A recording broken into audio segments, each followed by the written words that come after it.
로마서 8장 1절부터 8절 말씀. 그러므로 이제 그리스도 예수 안에 있는 자에게는 결코 정죄함이 없나니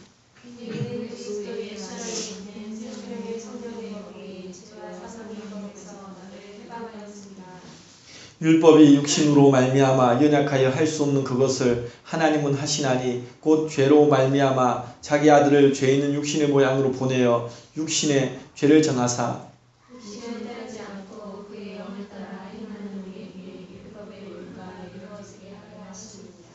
육신을 따르는 자는 육신의 일을, 영을 따르는 자는 영의 일을 생각하나니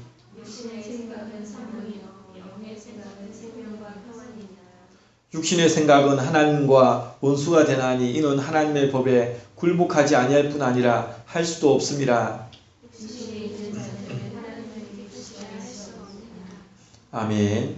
기도하겠습니다. 사랑의 하나님, 주님 이 시간에도 하나님 말씀을 상고합니다. 하나님 말씀을 저희들 기억하고 그 말씀을 따라 살아갈 수 있도록 인도하여 주옵소서.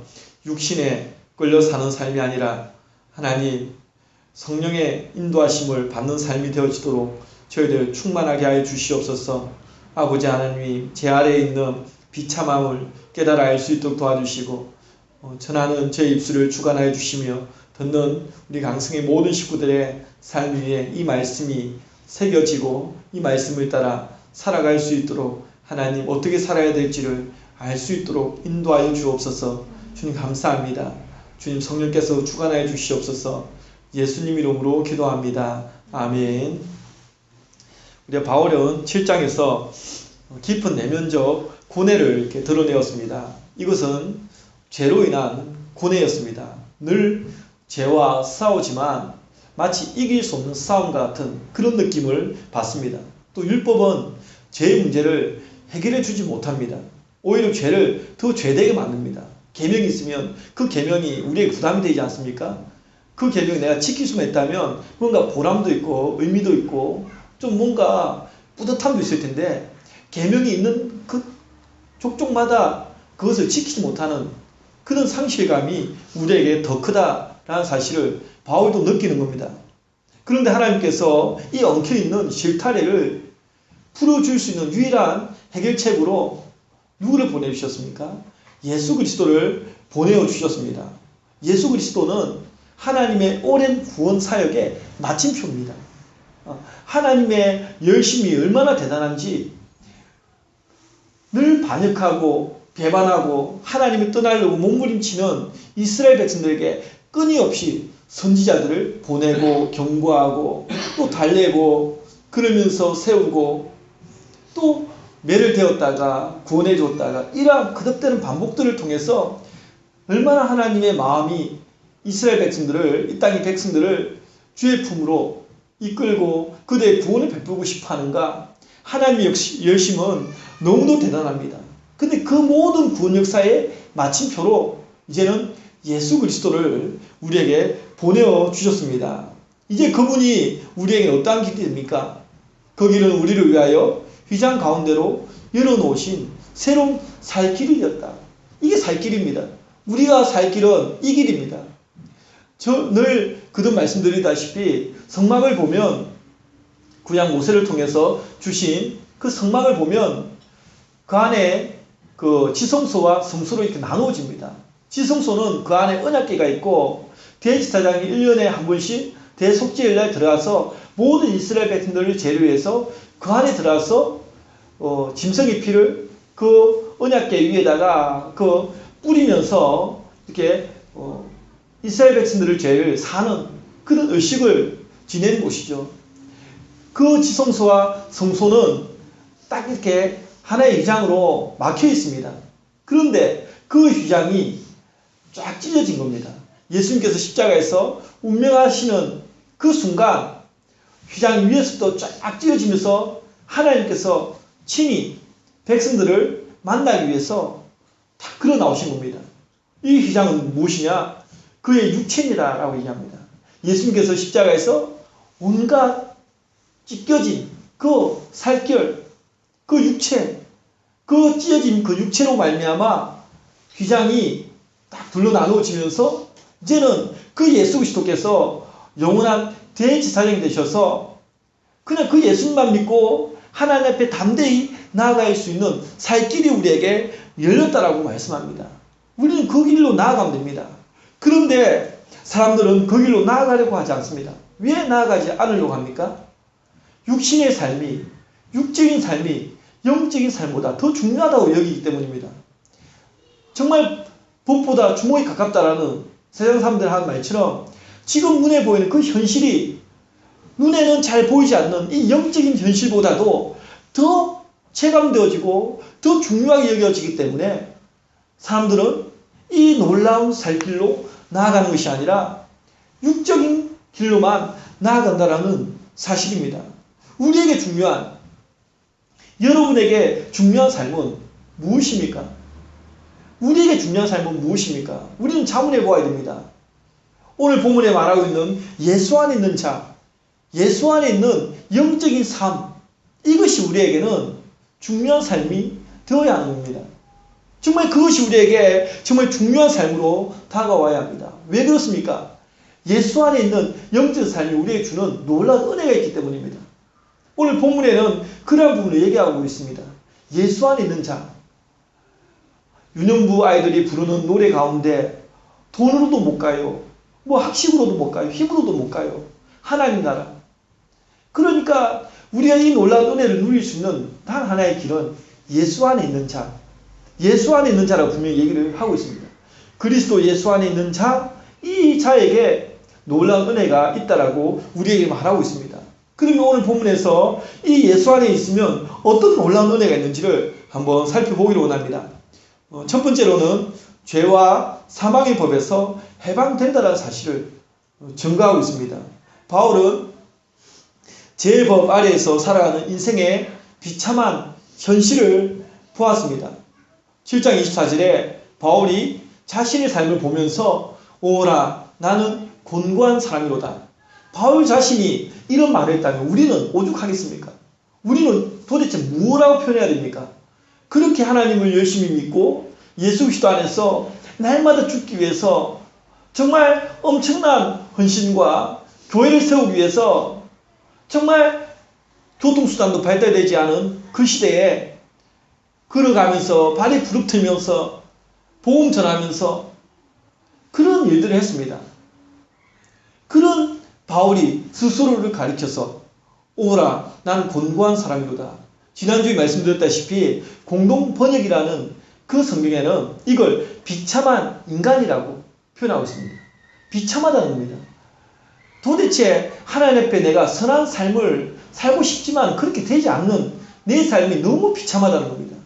여러분들은 일주일 살아가면서 내가 하나님의 뜻대로 살지 못하는 것 때문에 너무 비참함을 느껴본 적이 있습니까? 참 비참하다, 비참하다. 남에게 무시당하면 비참함을 느낄는지는 몰라도 하나님 앞에 내가 살지 못하고 하루를 마감하는 밤에 시간을 하루를 돌아볼 때 내가 오늘 하나님 앞에 내가 잘 살지 못하였던 그런 부분을 가지고 너무 비참하다. 잠이 오지 않는 그런 것들을 한번 경험해 보셨습니까? 바울은 자신을 가리켜서 나는 공고한 사람이로다 라고 말하고 있습니다. 비참하다라고 이야기를 하고 있습니다. 그렇습니다. 죄는 온 인류를 비참하게 만드는 원흉입니다. 그런데 사람들은 자신의 비참함을 알지 못합니다. 자신이 이 죄 가운데 살고 있고 그것이 주는 그 비참함을 잘 깨닫지를 못합니다. 쉽게 말해서 죄에 대한 인식이 없기 때문에 그렇습니다. 죄에 대한 인식이 없는 거죠. 우리 자신에 대하여 생각할 때 괜찮은 사람이라고 생각합니다. 나는 좀 괜찮은 사람이라고. 나는 동치도 안 했고 감옥수에 들어갈 만한 일을 하지 않았기 때문에 나는 괜찮은 사람이라고 생각합니다. 하지만 성경 안에서 하나님께서 우리에게 보여주시는 그 우리 안에 있는 온갖 더러운 생각들 다 죄의 모습이라고 우리에게 말하고 있죠.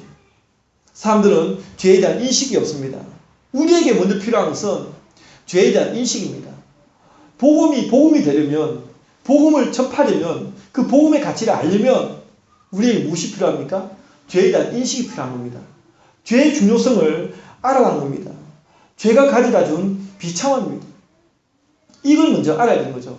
왜냐하면 마태복음 9장 12절에 예수님께서 이렇게 말씀하십니다.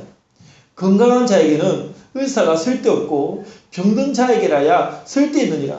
건강한 사람은 의사가 필요 없습니다. 구원자 필요 없는 겁니다. 나 죄가 없어, 나 의인이야 한 사람에게는 구원자 필요 없습니다.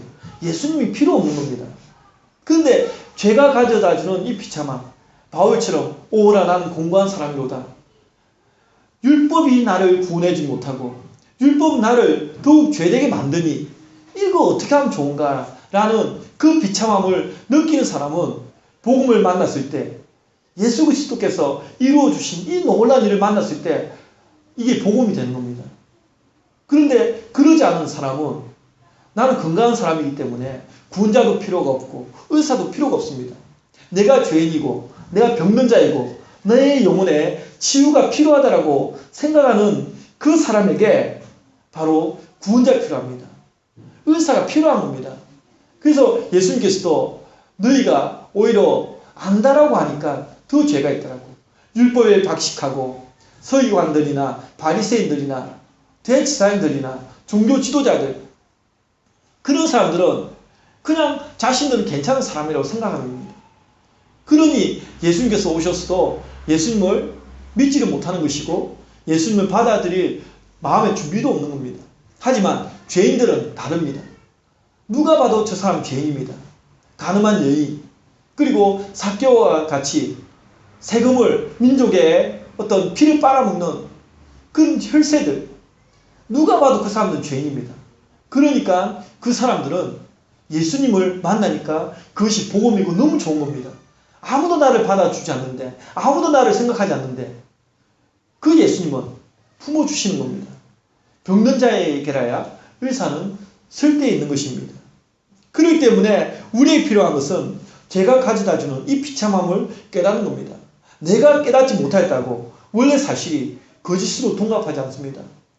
온 인류는 분명 인류 전체가 죄와 사망의 법에서 법 아래에 놓여 있습니다. 여기서부터 사실은 진리를 찾아 떠나는 여행이 시작됩니다. 그런데 다행히 우리는 찾아 떠날 필요가 없습니다.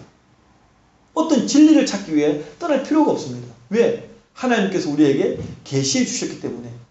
세상의 종교는 찾아 떠나는 여행입니다.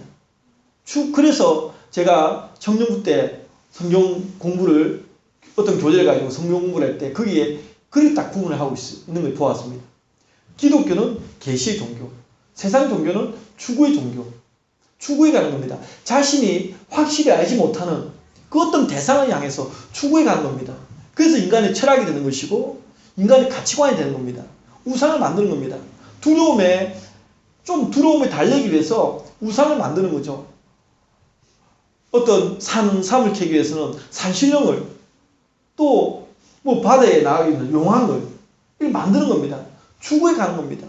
하지만 기독교는 계시 종교이고 하나님께서 우리에게 계시해 주신 겁니다.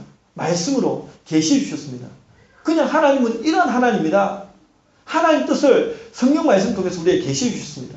그리고 그 말씀이 육신으로 오셨는데 그분이 누구십니까? 바로 그리스도 예수님이십니다. 결국 바울이 1장부터 7장까지 언급했던 전체 내용의 결론이 무엇이냐? 오늘 본문의 1, 2절 말씀입니다. 우리 1, 2절에 보면 그러므로가 바로 원인과 결과를 연결하는 접속사죠. 그러니까 앞에 내용했던 그 모든 내용의 결과가 무엇이냐? 그러므로 이제 그리스도 예수 안에 있는 자에게는 결국 정죄함이 없나니 이는 그리스도 예수 안에 있는 생명의 성령의 법이 죄와 사망의 법에서 너를 해방하였습니다. 이것이 결론입니다. 그리스도 예수, 그분이 답이라고 우리에게 말씀하고 있습니다. 중요한 것은 그리스도 예수 안에 있는 자, 공동 번역에서는 어떻게 표현하고 있냐면 예수 안에, 바로 그리스도 예수와 함께 사는 사람들, 이렇게 번역되어 있습니다. 우리가 예수님 믿는다는 것이 단순히 그냥 예수님 믿는 것, 이 차원을 넘어서서 예수 그리스도와 함께 사는 사람들, 이 사람에게 무엇이 없다? 결코 정죄함이 없다. 더 이상 죄로 인한 우리의 행위 때문에 구원을 받고 못 받고가 아니다라는 겁니다. 그리스도 예수 안에 있는 자, 그리스도 예수와 함께 사는 그 사람들 살아야 하는 겁니다. 우리 너무 믿는다는 것을 막연하게 믿습니다. 뭘 믿는지를 모릅니다. 제가 늘 얘기하듯이 교회학교, 부교육자로 교회학교를 맡아서 할 때에도 마찬가지입니다. 그냥 집사님의 아들, 장로님의 아들, 근사님의 아들, 자녀들 그 모두 다 압니다. 우리 아이들도 알 겁니다. 예수 믿으면 구원받는다. 예수 믿어야 구원받는다. 다 압니다. 그런데 과연 그 깊이 좀 들어가 보면 무엇을 믿느냐에 대한 고민을 해야 됩니다. 예수님을 믿는다는 것은 예수 그리스도와 함께 사는 걸 의미하는 겁니다. 예수 그리스도와 살아야 합니다. 그럼 예수 그리스도와 살면 어떤 현상이 나타날 것 같습니까? 늘 우리 아이들한테 그렇게 얘기합니다. 이 세상에는 다 제도가 있죠. 법이 있습니다. 근데 그 제도, 기본적으로 내가 해야 될 의무를 다하지 않으면 그 사람은 혜택을 누릴 수 없습니다. 그런데 아이들은 자기 마음대로 하려고 그럽니다. 법도 무시하고 제도도 무시하고 자기 마음대로 하려고 합니다. 그 사람은 어디에서 가서 살아야 됩니까? 무인도에 가서 혼자 살아야 됩니다. 남의 피해를 주기 때문에. 그러니까 무인도에 가서 혼자 살아야 됩니다. 우리가 살아가는 이 구조는 그렇지 않습니다. 사람과 부대끼면서 살려면 남에 대한 배려도 하고 생각도 해야 됩니다. 예수님과 함께 산다는 것은 예수님 생각을 해야 됩니다. 예수님 내 안에서 내가 예수님 안에서 사는데 전혀 예수님 생각을 안 한다. 난 예수님 믿는다고 생각하는데 예수님 믿는다고 말하고 있는데 전혀 하루를 살아도 예수님 생각하지 않는다. 예수님이 과연 내가 이렇게 행동하면 기뻐하실까? 슬퍼하실까? 내가 식사하는 중에도 예수님 생각도 하고 예수님 같이 교제하면서 예수님은 우리 가정에 보이지 않는 주인으로 우리에게 늘 함께 하시는 그분으로 생각해야 되는 겁니다. 배려하는 거죠. 산다는 것은 그런 겁니다. 남편과 아내가 같이 살면서 전혀 남편을 보지 못하고 아내를 보지 못하면 그게 사는 것입니까? 전혀 그게 아닌 거죠. 그래서 예수님 안에 산다는 것은 더 깊은 의미가 있는 겁니다. 단순히 믿는다라는 그 개념을 뛰어넘어서 예수님과 함께 사는 그 사람에게는 어떤 것이 있습니까? 죄의 삭은 사망인데 예수와 함께 사는 그 사람에게는 더 이상 무엇이 없다? 정죄함이 없다라고 이야기하는 겁니다. 왜냐하면 2절에 보면 생명의 성령의 법이 죄와 사망의 법에서 너를 해방하였다라고 얘기합니다. 생명의 성령의 법이 죄와 사망의 법을 이기는 겁니다. 해방은 누가 시켜줍니까? 힘 없는 사람이 해방시켜줍니까? 힘 있는 사람이 해방시키는 겁니다. 힘이 있는 권세자가 해방시키는 겁니다. 우리에게는 죄와 사망의 법에서 해방될 만한 능력이 없습니다. 내가 반란을 일으켜가지고 그걸 제압해가지고 할 수가 없습니다. 하지만 생명의 성령의 법이 예수와 함께 사는 그 사람에게는 생명의 성령의 법이 만들어집니다. 그리고 그 법이 이 죄와 사망의 법, 예수님이 없을 때는 그 죄와 사망의 법이 우리 위해서 막노릇하다가 예수 안에 내가 사니까 예수님의 구주를 영접하니까 그와 더불어 사니까 생명의 성령의 법이 그 죄와 사망의 법을 이기는 겁니다. 그래서 이제는 우리가 해방을 누리게 되는 이 놀라운 은혜를 갖게 되어집니다. 이것이 예수 안에 있는 자가 누리는 하나님의 그다란 놀라운 은혜입니다. 두 번째로는 율법의 요구가 이루어집니다. 바울은 율법 때문에 굉장히 많은 고민을 했습니다. 율법은 선한 것이다라는 겁니다. 바울도 로마 교회 또 유대인들에게 이야기를 할 때 마치 이렇게 얘기를 하게 되면 율법이 부정적인 것처럼 느껴지는 감이 있는 거죠. 그래서 바울은 7장에 분명히 얘기했습니다. 율법은 선한 것이다. 악한 것이 아니다. 그런데 그 선한 율법을 지킬 힘이 나에게 없다는 겁니다. 나의 육신으로는 그걸 지킬 수 없다는 겁니다. 사람들 쉽게 얘기합니다. 그냥 선하게 살면 되지. 자기가 선하게 살 수도 있습니다. 물론. 하지만 그 이면에 더 많은 악을 저지르고 있다는 것을 알지 못합니다. 내가 한 가지 선을 행하면 두세 가지는 더 많이 내 마음속에서부터 악이 흘러나온다는 사실을 잘 인지를 못하는 것 같습니다. 사람에게는 율법이 지킬 만한 힘이 없습니다. 그래서 마태복음에서도 예수님께서 마음에는 원이로되 육신이 약하다. 우리 육신은 타락한 육신이기 때문에 그처럼 약합니다. 또 빌립보서 3장 3절에 바울은 이렇게 얘기를 하죠. 육체를 신뢰하지 아니하는 우리가 곧 할례파라. 육체를 신뢰할 수 없다는 겁니다. 우리는 육체를 신뢰할 수 없습니다. 그런데 우리는 육체를 너무 신뢰하고 있지 않습니까? 내 육체를 신뢰하지 못할 때 예수님 의지하게 되는 겁니다. 우리는 육체를 신뢰할 수가 없습니다. 그래서 이 육신으로는 결코 율법의 요구를 이룰 수가 없습니다. 율법 앞에서 우리가 절망할 수밖에 없는 이유입니다. 그런데 참으로 감사하게도 하나님 뜻은 무엇입니까? 예레미야 29장 11절에 보면 너희를 향한 나의 생각을 내가 안다. 무엇이다? 평안이요 재앙이 아니다는 겁니다. 너희에게 미래와 희망을 주는 것이 나의 뜻이다. 그렇기 때문에 하나님께서는 또다시 새 일을 행하셨다는 사실입니다.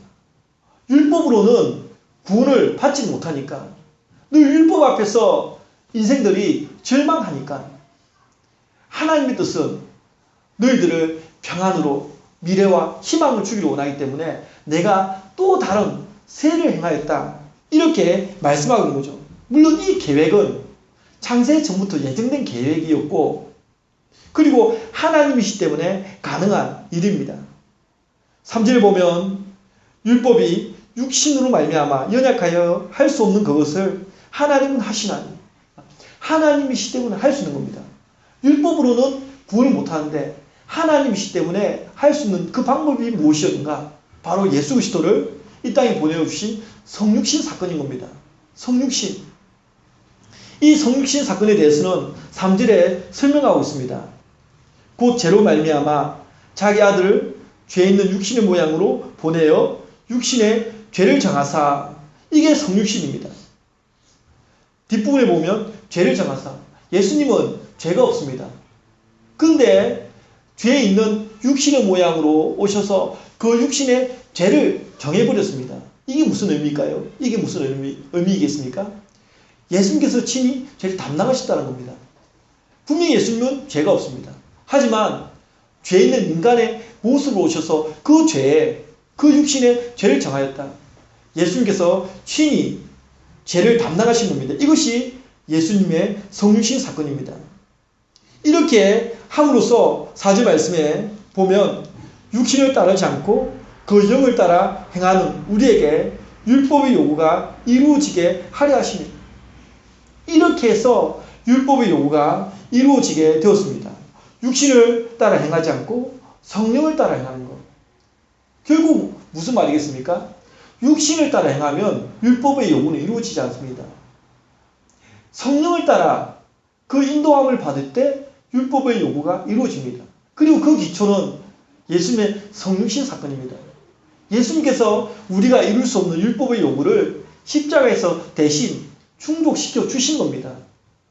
우리는 율법의 요구를 다 충족시킬 수 없습니다. 물론 한두 가지 정도는 어떻게 해볼 수 있을지 모릅니다. 그러나 수많은 율법의 요구를 다 충족시킬 수 없습니다. 하지만 예수님께서 십자가에서 대신 충족시켜 주셨죠. 그리고 이제는 더 이상 우리 육신을 신뢰하고 그 육신을 따라서 살지 않고 성령의 인도하심을 따라서 살아가면 그것이 우리에게는 율법의 요구가 다 이루어진 겁니다. 예수님을 우리 영접하면 내가 예수님 영접한 것 같지만 내가 영접한 거 아닙니다. 우리가 주변에 전도를 해도 그렇게 믿지 않는 사람들은 믿지 않습니다. 그런데 왜 나는 믿어졌을까? 나는 왜 어릴 때부터 믿어졌을까? 성령께서 조명을 주셨기 때문입니다. 성령께서 우리에게 믿음을 주셨기 때문입니다. 예수님 영접한다는 것은 성령께서 내 안에 내주하에 계심을 의미하는 겁니다. 그래서 그 성령께서 우리를 인도하십니다. 그러면서 율법의 요구가 이루어지도록 하시는 겁니다. 그 기초 사건은 바로 예수님의 성육신 사건. 이것이 우리에게 기초가 되어서 우리로 하여금 율법의 요구가 이루어지게 하시는 거죠. 이것이 놀라운 하나님 은혜입니다. 예수 그리스도 안에 있는 자, 그 사람은 이 율법 요구가 다 이루어지는 은혜를 누리게 되어집니다. 마지막 세 번째로는 예수 그리스도 안에 있는 자는 성령을 따라 살아갑니다. 본문에서는 크게 두 종류의 사람으로 나눠서 설명합니다. 무엇이라고 설명하냐면 5절과 6절에 보면 육신을 따르는 자, 영을 따르는 자, 육신의 일, 영의 일, 육신의 생각, 영의 생각. 결국 사람은 이렇게 영을 쫓아 사는 사람, 육을 쫓아 사는 사람, 이 두 부류로 나눠집니다. 정말 그렇습니다. 어떤 사람은 영 쫓아 살아갑니다. 성령을 쫓아 살아가는 겁니다. 어떤 사람은 날마다 육적인 일만 쫓아 살아갑니다. 그리고 그 기준, 각자가 이렇게 살아가는 그 삶의 기준은 무엇이냐? 성경 분명히 얘기합니다. 예수 안에 있느냐? 예수 밖에 있느냐? 이렇게 나눠지는 겁니다. 이 차이점입니다. 그리고 이 차이는 엄청나다. 그 결과가 우리에게 말해주고 있는데 6절에 보면 육신의 생각은 사망이요 영의 생각은 생명과 평안이니라. 그러니까 육신의 생각, 육신의 일, 이것을 따른 사람은 결과가 어디로? 사망으로 이끌고, 또 영의 생각은 생명과 평안을 이끄는 겁니다. 육적인 삶은 지금은 좋아 보이지만 그 끝은 어디입니까? 사망입니다. 영적인 삶은 지금은 보이지 않습니다. 세상 사람들은 비웃을 수 있습니다. 하지만 그 영적인 삶은 결국 종착역이 생명과 평안이다 라고 얘기합니다. 지금 잘 보이지 않습니다. 하지만 최종 승자는 굳게 우리가 믿어야 됩니다. 예수 그리스도 안에 있는 그리스도인, 예수 그리스도 안에서 살아가는 그리스도인, 그들이 최종 승자가 되어지는 겁니다. 그 하나를 믿고 초대교회 성도들은 하나님을 찬양하면서 죽어갔습니다. 순교했습니다. 한국교회가 세워질 때도 마찬가지고 정말 복음이 안 들어간 모든 지역에 교회가 세워지고 복음이 들어가는 그 현장마다 다 순교자의 피가 있습니다. 그들이 실패자입니까? 그들이 최종 승자입니다. 지금 눈에 보이지 않지만은 최종 승자는 예수 그리스도 안에 있는 그 안에서 살아가는 그 사람들이 최종 승자가 됩니다. 예수님은 우리에게 가장 중요한 인생의 분기점이십니다. 터닝 포인트입니다. 뚜렷한 핵을 우리에게 그어줍니다. 중요한 부분은 무엇을 따르든지 행동은 그 생각과 연결된다는 사실입니다. 따라서 우리가 하루를 살아가면서 과연 어느 생각에 사로잡혔는가? 우리의 생각의 포커스는 어디에 맞추어져 있는가? 우리는 무엇을 생각하며 살아가는가? 이것이 중요하죠. 왜냐하면 생각이 행동을 만들기 때문입니다. 우리의 생각이 행동을 만듭니다. 늘 육신적인 일을 생각하는 사람은 육적으로 살아가는 겁니다. 그냥 배불리 먹고 좋은 음식 먹고 좋게 어떤 여유를 가지면 다 만족하는 겁니다. 하지만 영적인 사람은 그렇지 않습니다. 영적인 사람은 그렇지 않는 거죠. 우리의 생각, 여러분들이 예수 그리스도 안에서 살고 있다면 우리의 생각부터가 달라지는 겁니다. 우리의 삶의 마음의 그 가치관이 달라지는 겁니다. 결국 생각이 우리의 행동을 결정하기 때문에 이 생각이 너무도 중요합니다. 육신의 생각은 어떻습니까? 7절에 보면 육신의 생각은 하나님과 원수가 된다고 얘기합니다. 무서운 일입니다. 육신의 생각은 하나님과 원수가 됩니다. 그리고 하나님의 법에 굴복하지 아니할 뿐 아니라 할 수도 없다라고 합니다. 이것이 무엇이냐? 전적 부패, 전적 무능력입니다. 종교개혁자들이 얘기했던 이미 타락한 인간은 전적으로 부패했고 전적으로 무능력했다. 우리 안에 있는 지정의식 자체가 다 부패해버렸습니다. 하나도 의로운 것이 없을 정도로 부패해버렸습니다. 하나님의 법을 따라 살 수가 없는 무능력자가 되어버렸습니다. 육신의 생각이 이러하다는 결국 하나님을 기쁘시게 하는 삶은 생각할 수도 없습니다. 8절에 육신에 있는 자들은 하나님을 기쁘시게 할 수 없느니라. 이처럼 영과 육은 참으로 상반된 결과를 가져옵니다. 하지만 반대로 예수 그리스도 안에 있는 그러한 사람들은 이제는 육신의 일이 아니라, 육신의 생각이 아니라, 육신을 따르는 것이 아니라 성령의 인도하심을 따라 살아갈 수 있는 그러한 은혜가 있게 되는 거죠. 결국 이 길이 생명과 평안의 길이다라고 우리에게 말씀을 하고 있습니다. 지금 우리의 삶은 어디에 있습니까? 우리의 지금 현주소 예수 그리스도 안에 있습니까? 예수님 안에 있다면 본문에서 말씀하고 있는 이 놀라운 은혜를 우리는 누려야 마땅합니다.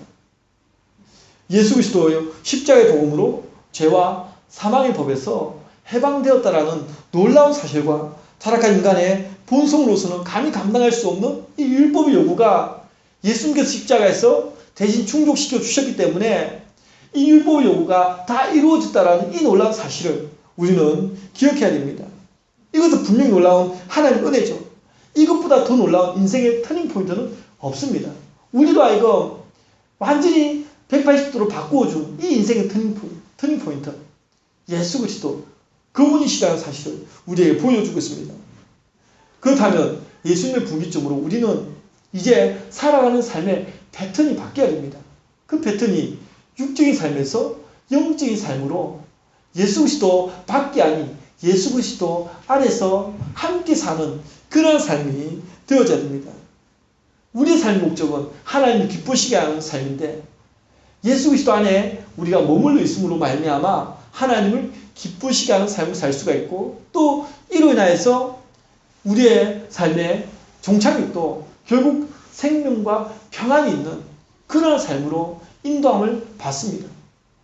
지금 당장 눈에 보이는 육적인 삶이 좋아 보여도 그것은 결국 우리를 사망으로 이끄는 길이기 때문에 저와 여러분에게 생명과 성령의 법이 있는, 생명과 평안의 길로 인도하는 영적인 삶을 살아야 됩니다.